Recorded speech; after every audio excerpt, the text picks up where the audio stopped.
తెలంగాణలో engineering, agriculture కోర్సులో ప్రవేశానికి నిర్వహించే టీఎస్ ఎంసెట్ నోటిఫికేషన్ మార్చి 14న వెలువడనున్నట్టు సమాచారం.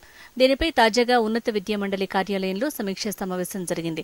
ఈ భేటీలో నోటిఫికేషన్ వెలువరించేందుకు అవసరమైన ఏర్పాట్లకు అంగీకారం కుదిరిందని తెలంగాణ ఉన్నత విద్యా మండలి చైర్మన్ ప్రొఫెసర్ ఆర్ లింబాద్రి మీడియాకు వెల్లడించారు.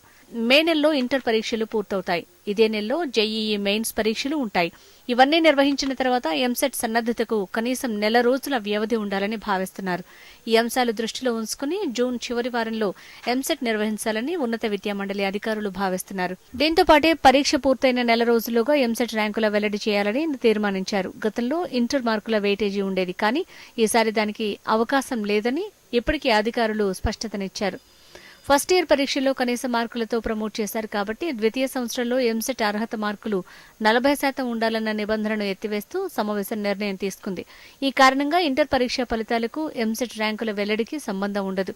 అందుకే త్వరగా ఫలితాలు వెల్లడించే వీలుంది. అలాగే కౌన్సిలింగ్ తేదీలపై మరింత స్పష్టత రావాల్సిన అవసరం ఉంది. జేఈఈ మెయిన్స్, అడ్వాన్స్డ్ ఫలితాలు, ఐఐటీ, నీట్ ప్రవేశాల తేదీల్ని బట్టి ఎంసెట్ కౌన్సిలింగ్ ని ఖరారు చేసే అవకాశాలున్నాయి.